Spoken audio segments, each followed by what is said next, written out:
안식일에도 교회가 이루신 우리 성도님들 진심으로 환영합니다. 아멘.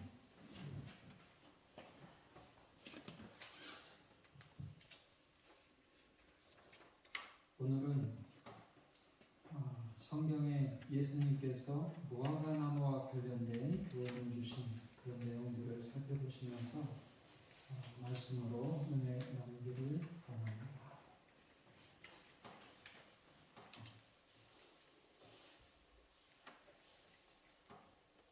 다 함께 읽어볼까요? 시작. 나다니엘이 대답하되 라비여 당신은 하나님의 아들이시오 당신은 이스라엘의 임금으로 오시라. 요한복음 1장 49절.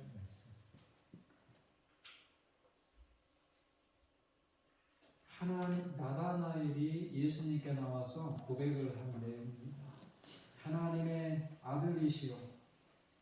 이 말은 예수님도 하나님이시라는 그런 고백이에요. 이스라엘의 임금이로소이다. 이건 메시아 칭호입니다. 이스라엘 나라를 회복할 왕, 메시아, 다윗의 자손이라는 말과 같은 표현이에요. 그러니까 예수님도 하나님이시고 예수님이 바로 기다리던 메시아라는 것을 고백하는 겁니다. 근데 이거 단순한 간단한 그런 고백이 아니에요. 엄청난 것입니다. 엄청난 믿음이 필요해요. 그거 왜 그래요? 일단 예수님이 40일 동안 광야에서 금식하셔서 가장 초라한 모습일 때 드린 고백이에요. 겉보기 왕같지 않은 가장 초라한 모습이었을 때 하나님의 아들, 하나님이시고 기다리던 메시아 그분이십니다. 고백한 거예요. 이게 또 왜 엄청난가 하면 유대인들은 종교 지도자들을 가장 높이 판단을 내릴 때 지도자들을 따랐거든요. 종교 지도자들이 예수님을 인정하지 않았어요. 그런 사회적인 분위기 가운데 아주 용기 있게 예수님께 나오자마자 즉각적으로 당신은 하나님이시고 기다리던 메시아 이스라엘을 회복할 임금이십니다. 이런 고백을 드렸다는 말이죠.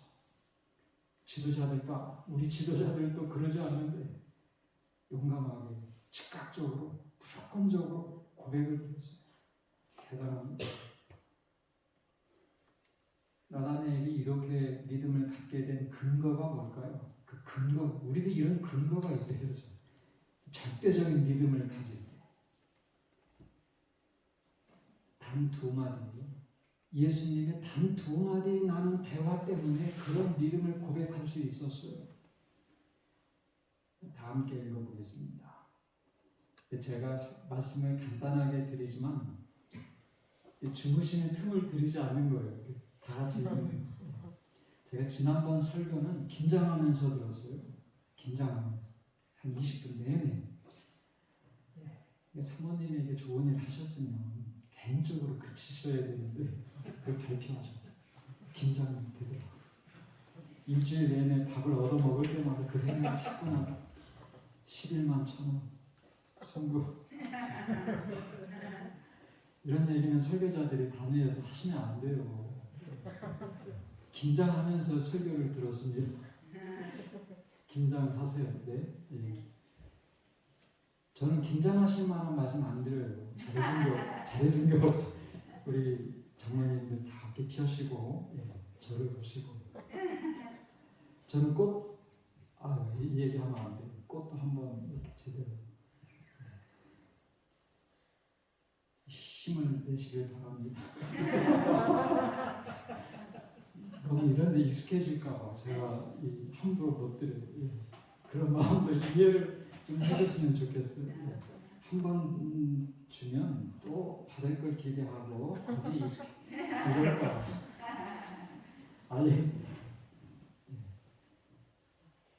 다음 주가 걱정이 되는데 저도 마음은 아니에요. 그죠? 그럴 수도 있어요.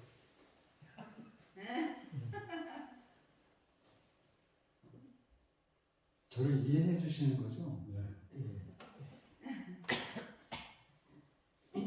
마음이 중요하죠. 감사합니다. 진국, 사람의 진국은 마음에 있습니다. 제 용기가 납니다. 자, 다 함께 읽어보겠습니다. 시작. 예수께서 나다나엘이 자기에게 오는 것을 보시고 그를 가리켜 가라사대 보라 이는 참 이스라엘 사람이라 그 속에 간사한 것이 없도다. 나다나엘이 가로되 어떻게 나라고 하시나이까? 예수께서 대답하여 가라사대 빌립이 너를 부르기 전에 네가 무화과 나무 아래 있을 때에 나오나. 이 두 마디 딱 듣고 두 말씀을 딱 듣고 그 엄청난 믿음을 고백했다는 말이죠. 이는 참 이스라엘 사람이라 그 속에 감사한 것이 없도다. 참 하나님 백성의 이 인정하시는 근거가 뭐죠? 감사한 게 없다. 이 감사라는 말은 헬라어로 돌로스, 미끼를 뜻해요. 겉보기에는 먹음직스러운데 속에는 바늘이 있어요. 그러니까 제일 가까운 말은 위선자예요. 예수님께서는 하나님 백성에 대하여 정의 내리실 때 완벽한 사람이 아니라고 하셨어요.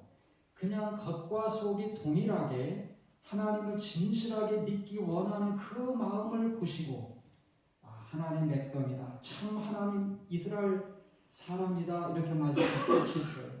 오늘 우리는 겉보기에만 진실한 사람인 것처럼 보여서는 안 돼요. 마음으로도 하나님 잘 믿으려고 힘쓰시는 그런 사람들이 되어야 합니다. 부족하지만 열심히 내가 신앙생활 하려고 힘쓰는 사람, 이게 참 하나님 백성의 근거예요. 두 번째는 빌립이 너를 부르기 전에 무화과 나무 아래 있을 때 보았다. 이렇게 말씀하셨어요. 은밀한 빌립과 나다나엘이 알고 있던, 둘만 알고 있던 은밀한 기도처예요. 자, 이제 이 두 예수님의 말씀이 공통점이 뭘까요? 이것 때문에 엄청난 믿음을 즉각적으로 나가자마자 예수님 앞에 고백을 드렸는데 공통점이 뭐예요? 믿음을 보았다. 기적이에요.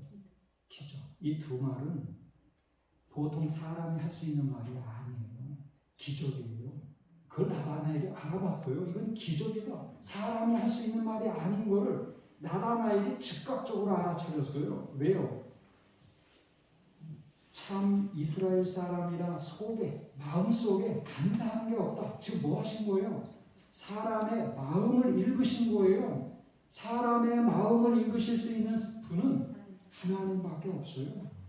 사람은 겉모습만 보고 그 사람의 표정과 행동을 보고 판단합니다. 그러니까 속마음은 모르는 거예요. 그래서 아주 가끔은 사람에 대하여 잘못 판단을 내릴 때가 있어요. 사단도 이 사람의 마음을 꿰뚫지는 못합니다. 정말 힘들고 어려운 문제가 있을 때 마음속으로 하나님께 드려지는 기도는 하나님만 들으시는 거예요. 사단도 모릅니다. 내 속마음을 들여다보시고 읽으시는 이분은 기적이에요. 하나님이시라는 것을 즉각 알아차린 거예요. 또 뭐예요? 빌립이 너를 부르기 전에 내가 무화과 나무 아래 있을 때 보았다. 바로 예수님께 나오기 직전에 무화과 나무 아래에서 명상하며 기도드리고 있었는데 사람은 그렇게 볼 수가 있는 게 아니에요. 시간상으로, 거리상으로 사람은 볼 수가 없어요. 이건 이 말하고 같은 거예요. 내가 골방에서 은밀하게 기도드릴 때 내가 봤다. 오기 전에도 골방에서 기도드리지 않았느냐? 골방에 있는데 어떻게 봅니까? 이게 빌립과 나다나엘의 은밀한 기도처이고 시간상 거리상으로 사람은 볼 수가 있는 게 아니에요. 하나님만이 보실 수 있는 것입니다. 이 말이 사람이 할 수 있는 말이 아닌 것을 나다나엘이 알아차렸을 때 당신은 하나님이시고 당신은 이스라엘 나라를 회복할 왕이십니다. 고백을 드렸어요. 즉각적이고 무조건적인 고백을 드린 거예요. 엄청난 고백입니다. 그럼 우리는 이런 생각을 해요. 야, 어떤 사람은 하나님께서 기적을 보여주시고 믿음의 길로 인도하시는데 도대체 어떤 사람들에게 그런 은혜를 베푸시는가? 나다나엘이 어떤 사람인지를 알아야 돼요. 빌립이 나다나엘을 찾아 이르되 모세가 율법에 기록하였고 여러 선지자가 기록한 그 일을 우리가 만났으니 요셉의 아들 나사렛 예수니라. 나다나엘이 가로되 나사렛에서 무슨 선한 것이 날 수 있느냐? 빌립이 가로되 와 보라 하니라. 여러분, 그러니까 나다나엘이 예수님께 나오기 전에 빌립이 먼저 예수님을 따랐어요. 그 다음에 빌립이 예수님을 따른 다음에 제일 먼저 한 일이 뭐예요? 나다나엘을 찾아가서 초대한 거예요. 왜 빌립이 나다나엘 친구를 제일 먼저 생각을 했을까요? 나다나엘은 메시아의 오심을 열망해왔던, 최고의 관심을 갖고 살아왔던 사람임을 친구가 알았거든요.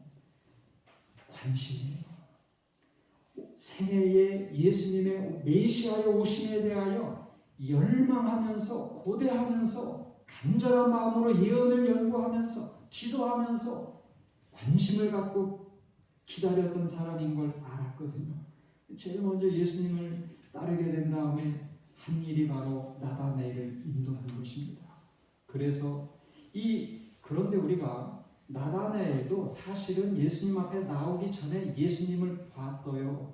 침례 요한이 예수님을 가리켜서 하나님의 어린 양이라고 선언할 때 봤습니다. 그래서 정말 저분이 내가 기다려왔던 메시아인지 정말 맞는다면 나에게 증표를 달라고 무화과 나무 아래에서 기도하고 있었어요. 증표를 달라고.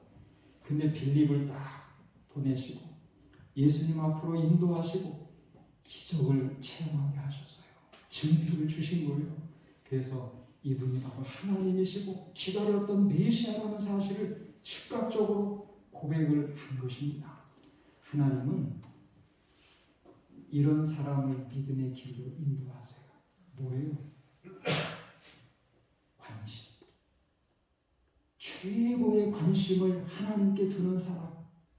구원과 영생과 하늘에 온 관심을 기울이고 사는 사람을 하나님은 기적을 베푸시고 믿음의 길로 반드시 인도하신다는 사실을 보여주신 거예요. 관심이에요.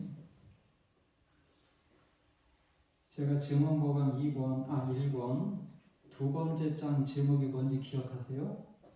주 만나기를 예비함. 그 장을 읽는데 증언보감 1권이 제일 감동이 많은 글들이 있어요.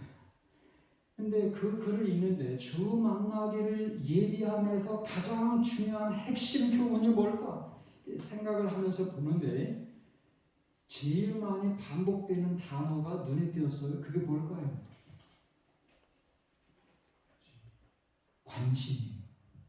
의외로 관심이라는 단어가 나오는데 하나씩 세 번이니까 10번 나와요. 그 장에서 관심 가지라, 관심 가지라, 하늘에 관심을 가지라, 세상이 아니라 하늘에 관심을 갖고 살아라고 교훈하신 내용이 주 만나기를 예비함의 핵심 교훈이었어요. 관심이에요. 오늘 우리는 어디에 관심을 갖고 사는지, 우리의 구원과 영원한 생명과 하늘에 관심을 갖고 사는가? 아니면 그냥 하루하루 나를 기쁘게 하면서 내 뜻대로 살아가는데 바쁜가? 관심을 어디에 두고 사는가를 돌아봐야 돼요. 나다나엘은 그런 사람이었어요. 이게 아이작 뉴턴이라는 사람이죠. 영국의 과학자인데 아인슈타인 이전의 최고의 과학자 이렇게 불리웁니다. 만유인력의 법칙, 사과가 떨어지면서 기본 원리를 발견한 것으로도 유명하죠. 이분은 신학자이기도 해요. 계산을 잘하니까 행성 간의 거리를 어떻게 계산을 합니까? 그런데 하잖아요. 근데 이렇게 계산을 잘하니까 다니엘서 예언 공부도 이분이 공을 많이 세웠습니다. 근데 이분이 일화 가운데에 질문을 받았어요. 자연의 그 오묘한 이치를 어떻게 깨닫고 이론으로 잘 정립할 수 있습니까? 나는 오로지 연구할 대상만을 바라보고 생각했습니다. 그것은 내 인생의 전부였습니다. 식사할 때도 걸을 때도 그것들을 생각했습니다. 그러자 그것들은 자연스럽게 답을 들려주었습니다. 여러분, 세상의 분야는 다 다르지만 성공하는 사람들은 똑같을 거예요. 관심을 하나하나 자기가 하는 일에 집중하는 겁니다. 신앙생활도 그래요. 관심을 집중하는 사람이 성공하는 것입니다. 가장 핵심이고 가장 중요한 것이 있다면 관심이에요. 밥 먹을 때에도, 걸어갈 때에도, 우리가 어떤 일을 할 때에도 그 내 인생의 전부가 내 구원 문제, 내 영원한 생명에 관한 문제, 하늘에 우리의 관심을 집중할 수 있다면, 관심을 기울이면 성공하는 것입니다. 나다나엘이 그걸 보여준 거예요. 하나님은 나다나엘에게 기적을 보여주셨죠. 믿음의 엄청난 신앙 고백을 하도록 믿음의 길로 인도하셨죠. 관심이 있었으니까. 크리스마스가 되면은 예수님을 영접했던 그 사람들 생각나죠. 뭐 동방 박사들 아니면 안나 이 선지자들 관심을 가졌던 사람들이에요. 공통점은 정말 예수님께 관심을 기울이면서 살았던 사람들에게 예수님을 영접할 수 있는 기회를 주신 거예요. 오늘 우리도 우리 최고의 관심을 우리가 무엇을 하든지 우리 인생의 전부를 우리의 구원과 영원한 생명과 하늘에 관심을 기울이면서 살아가고 계시기를 바랍니다. 두 번째입니다. 다 함께 읽어볼까요? 시작.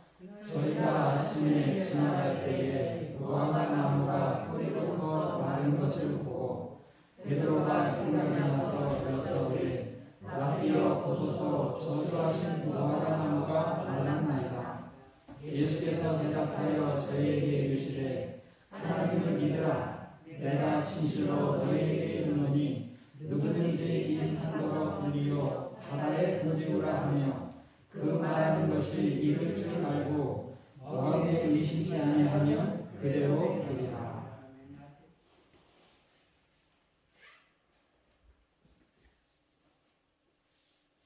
베드로가 라비여 보소서 저주하신 무화과 나무가 말랐나이다. 이렇게 그 내용은 잘 아시죠? 설명을 또 드리지 않더라도 이 핵심은 이거예요.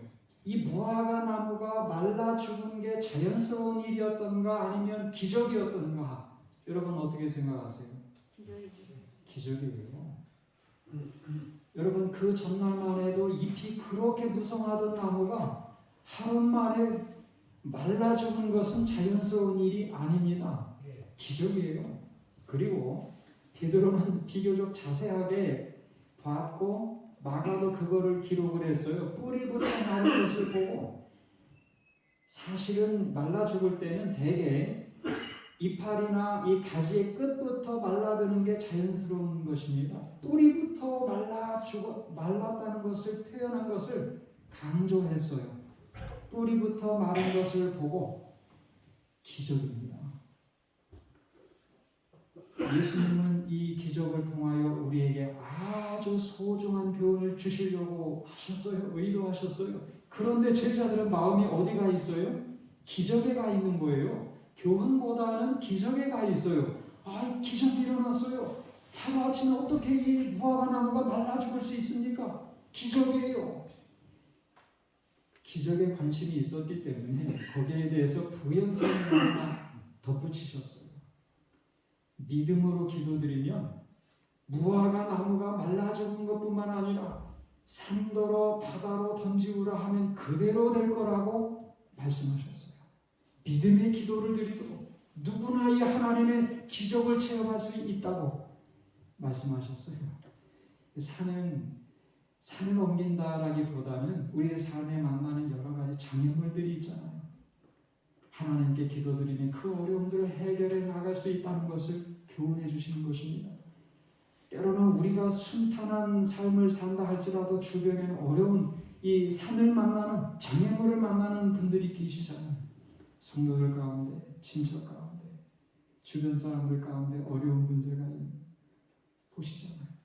믿음의 기도를 많이 드리게 되시기를 바랍니다. 산이 이 옮겨지는 것을 눈으로 보는 놀라운 하나님의 은혜와 기적을 체험하는 그 삶을 산다면 얼마나 좋을까요? 기도드리셔야 돼요. 우리가 순탄한 삶, 어려운 삶을 살고 또 순탄한 삶을 산다 할지라도 주변 사람들을 위해서. 자, 이제 본론으로 돌아가서 예수님은 이 기적을 통해서 무엇을 우리에게 가르쳐 주기를 원하셨을까요?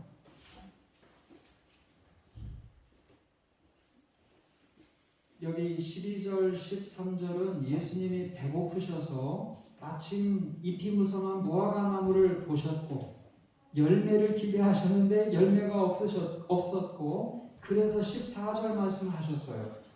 예수께서 나무에게 일러 가라사대 이제부터 영원토록 사람이 내게서 열매를 따먹지 못하리라 하시니 제자들이 이를 듣더라. 여러분, 이 말씀이 축복이에요? 저주예요? 저주예요. 그 다음날에 말라 죽었습니다. 그럼 제자들이 충격을 받았을 거예요. 그렇죠? 예, 늘 예수님은 축복의 말씀을 하시고 생명을 회복하는 일들만 하셨는데 저주하셨어요. 그래서 정말 말라 죽었어요. 충격이에요. 그런데 사실은 우리들도 충격을 받습니다. 왜 그래요? 이 무화과 나무가 누구를 상징해요? 하나님의 백성들, 옛날에는 이스라엘 백성들이지만 오늘날에는 하나님 믿는다고 하는 우리들이 무화과 나무예요. 그런데 열매가 없으면 언젠가는 가차없이 말라 죽는 게 우리의 운명이 될 수도 있고 영원토록 열매를 따먹지 못하리라라고 하신 말씀이 우리를 위한 선언이 될 수도 있다는 거예요. 자, 이 교훈을 우리가 이렇게 보면서 이 사건을 통해서 우리가 받을 수 있는 교훈이 뭘까요? 고민을 좀 해봐야 됩니다. 남의 얘기가 아니잖아요. 두 가지를 생각해 봤어요. 냉정한 존재, 잔인한 존재가 누굴까요? 이걸 생각하셔야 돼요. 얼핏 보면 예수님이 냉정하신 것 같아요. 그죠? 얼핏 보면.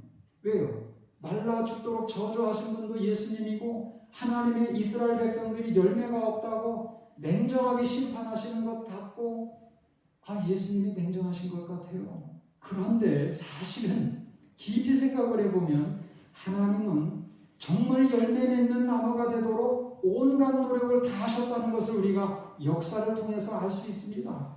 시대마다 선지자들 보내시고 구원자들 보내시고 기적을 베푸시고 예수님도 이 땅에 오셔서 열매 맺도록 변화되도록 그렇게 생애하셨고 오늘날에도 보이지 않게 성령 하나님께서 천사들이 끊임없이 성도들을 위하여 열매 맺는 생애를 살도록 봉사하십니다. 하나님은 온갖 노력을 다 하셨어요. 단지 열매 없는 나무가 어떻게 될지 운명을 보여주신 것뿐이지 온갖 노력을 하나님은 다 하셨어요. 냉정한 존재는 우리예요. 변화시켜주시는 하나님의 사랑과 은혜와 능력을 너무나 고집스럽게 거절한 사람이 누구예요? 우리예요. 자기 자신을 기쁘게 하는 생애를 살기 위해서, 자기의 뜻대로 살아가기 위해서 줄기차게 보이지 않게 하나님께서 역사하시고 사랑과 은혜와 능력을 베푸시는데 고집스럽게 거절하고 죄를 마음에 품고 사는 오늘 우리가 정말 냉정한 사람들이에요. 우리는 그걸 기억해야 돼요. 예수님은 보여주신 것뿐이에요. 두 번째, 이 사건을 통해서 우리가 생각해야 되는 두 번째 교훈은 끝을 보면서 살아야 돼요. 끝을 보면서. 예수님이 이 사건을 통해서 주시기 원하셨던 최고의 교훈은 끝을 보면서 살라는 거예요. 열매 없는 무화과 나무로 살면 그 끝이 어떻게 된다는 것을 순식간에 보여주신 거예요. 하루 사이에 열매 없는 나무가 말라 죽을 수밖에 없다는 것을 순식간에 보여주신 거예요. 그 끝을 보면서 살아야 돼요. 산상보훈에 보면 두 길의 비유가 있죠. 좁은 길 가는 사람, 넓은 길 가는 사람. 바위 선지자는 결정적인 이 두 부류의 사람들의 차이가 뭔지를 보여주셨어요. 좁은 길 가는 사람은 끝을 보면서 갑니다. 나중에 영원한 생명으로 행복을 누릴 것에 대해서 생각하고 서로 얘기하면서 격려하면서 끝을 보면서 갑니다. 근데 넓은 길 가는 사람은 그 끝에 기다리는 멸망에 대하여, 영원한 멸망에 대해서는 전혀 생각을 하지 않는 거예요. 그냥 하루 내 관심과 나를 기쁘게 하고 어떻게 하면 내가 재미있게 이 하루 보낼 수 있을까? 이것만 생각하고 갑니다. 그 끝은 전혀 생각하지 않는 거예요. 무화과나무가, 말라 죽은 무화과나무가 뭘 보여주는 거예요? 열매 없는 그 나무의 삶을 살면 결국은 말라 죽는다는 거예요. 순식간에 보여주신 거예요. 끝을 보여주신 거예요. 오늘 우리도 우리의 끝이 무엇인가를 고민하면서 살아야 돼요. 스스로 훌륭한 그리스도인이라고 생각하는 어떤 사람들은 하나님께 봉사하는 것이 무엇인지 깨닫지 못하고 있다. 그들은 자신을 기쁘게 하기 위해서 계획하고 연구한다. 하나님께서는 부하적인 봉사가 행해져야만 하는 세상에서 살도록 그들을 창조하셨다. 그분은 그들이 가능한 모든 방법으로 저희 동료들을 도와주도록 계획하셨다. 그러나 자신이 너무나 크기 때문에 그들은 자신 외에 아무것도 볼 수 없다. 이와 같이 자신을 위하여 사는 자들은 잘난 체 하나 열매 없는 무화과 나무와 같다. 자신을 위해서 사는 사람도 겉으로 보기에는 훌륭한 그리스도인처럼 보일 수 있다는 거예요. 그러나 그것은 열매 없는 무화과 나무와 같다. 다른 사람을 사랑하고 그 사랑을 실천할 때 우리는 열매 맺는 무화과 나무가 될 수 있어요. 다른 사람을 어떻게 하면 감동시킬 수 있을까? 어떻게 하면 하나님 사랑을 보여줄 수 있을까? 따뜻한 말 한마디라도, 내 기분을 생각하면 그냥 생각나는 대로 감정대로 그냥 툭 한마디 하고 싶은데도 듣는 그 사람을 생각을 해서 어떻게 하면 이 상황에서 감동을 줄 수 있을까? 말 한마디를 통해서도 우리는 열매 맺는 무화과 나무가 될 수 있어요. 표정 하나를 통해서 그분을 위해서 기도드림으로 필요한 것을, 간단한 것을 나누면서 우리는 그 사랑을 보여줄 수 있어요. 열매 맺는 무화과 나무가 될 수 있어요. 하나님께 영광을 돌리고 주변 사람들에게 기쁨을 줄 수 있는 그런 나무의 삶을 살 수 있습니다. 이분은 박상원 선교사 얘기인데요. 원주민보다 더 가난하던, 이 책 맨 위에 보면 부제목이 있어요. 원주민보다 더 가난하던 선교사 부부의 아프리카 선교 이야기. 이 부부가 처음엔 지원금도 잘 못 받아서 아프리카 원주민보다 더 가난하게 살았어요.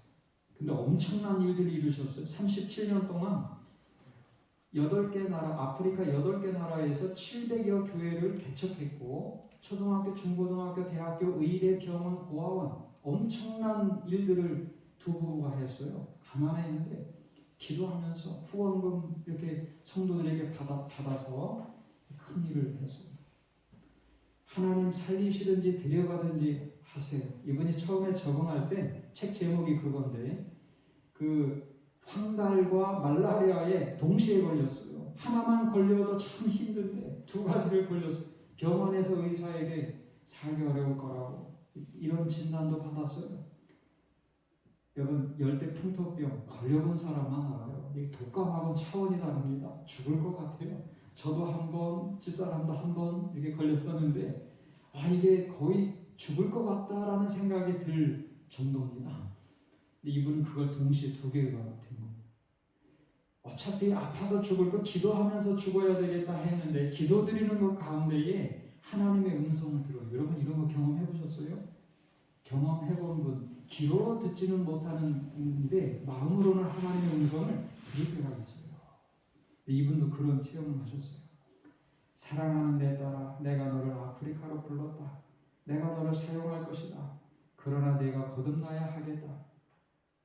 저는 목사의 아내이고 선교사입니다. 저는 거듭났습니다. 너는 거듭나지 않았다. 내가 지금 이 모습으로 있으면 내 이름만 더럽힌다. 그러면서 과거에 잘못했던 일들이 쫙 영화의 필름처럼 지나갑니다. 근데 아들을 사랑해서 이 원주민들이 집에 방문할 때는 아들을 위해서 밥을 미리 딱 떼서 숨겨둔 모습도 보이고, 또 원주민 친구들이 오면은 그 원주민 친구들은 빵을 얇게 썰고 자기 아들은 두껍게 썰어서 주던 것도 이렇게 다 보이고, 또 먹을 게 없어서 늘 남편에게 이렇게 다른 사람들과 나누기를 좋아하는 그 남편에 대하여 불평하고 원망했던 그 모습들이 쫙 지나가는 거예요. 이기적으로 살아왔던 그 모습들이 이렇게 지나가는 것이니, 이분이 내가 이렇게 살아왔구나, 거듭나야겠다는 그 말씀이 맞구나, 용서해달라고 기도드리면서, 근데 또 이런 음성이 들려요.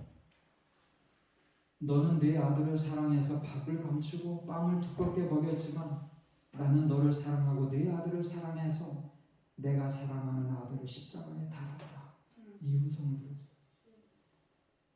이제까지 이 선교사는 자기 아들을 사랑하는 마음으로 인생을 살아온 분이에요. 아들을 끔찍이 사랑했는데 입장 바꿔서 처음으로 생각을 해보니까 하나님도 그분의 아들을 그렇게 지극하게 사랑하셨을 거라는 데 미쳤어요. 근데 그 사랑하는 아들을 나를 위해서 보내셨다는 것, 죽게 하셨다는 것, 그거를 직접 들으니까 깜짝 놀랐어요. 이분이 이렇게 또 반응하잖아요. 나를 사랑하셔서, 그리고 내 아들을 사랑하셔서 예수님이 십자가에 달리셨다. 설교는 많이 들었지만 그 사실이 처음으로 가슴에 깊이 들어왔다. 얼굴이 바닥에 닿도록 엎드려 제가 어떻게 했으면 좋겠느냐고 밤새 울며 용서를 구했다. 누군가 어깨를 툭툭 쳤다. 하나님이 나를 데리러 오신 줄 알았는데 남편이었다. 하나님이 지난밤에 나를 찾아오셔서 너를 사랑한다, 너를 아프리카로 불렀다, 너를 쓸 것이다 라고 하셨어요. 나를 사랑하신다고, 나를 부르셨다고 하셨어요. 정말 아프리카에서 큰일 많이 하셨어요. 우리는 같은 개신교회에 훌륭한 분들이 많이 계시다는 것, 이런 생각을 하고 동료의식을 갖고 그걸 기도하고 그래야 됩니다. 하나님은 공평하신 하나님이세요. 성경 인물도 또 이렇게 크게 쓰임 받는 사람들도 오늘 우리도 공평하게 사랑하시고 우리가 있는 자리에서 사용하기를 하나님은 바라고 계세요. 우리가 먼저 거듭나야 됩니다. 자신만 기쁘게 살기 위해서 살아왔던 우리가 이제는 다른 사람을 사랑하고 하나님을 사랑하고 그 사랑을 실천하며 살아가는 사람들이 되어야 해요. 그럴 때 하나님은 우리를 쓰실 수 있어요. 열매 맺는 무화과 나무가 될 수 있는 것입니다. 우리의 구원과 영생과 하늘에 우선적인 관심을 갖고 살도록, 다른 사람을 사랑하는 열매 맺는 그리스도인이 되도록 무화과 나무를 통해서 배워주셨어요. 이런 성도의 삶을 살게 되시기를 바라면서 말씀을 마치겠습니다. 아멘.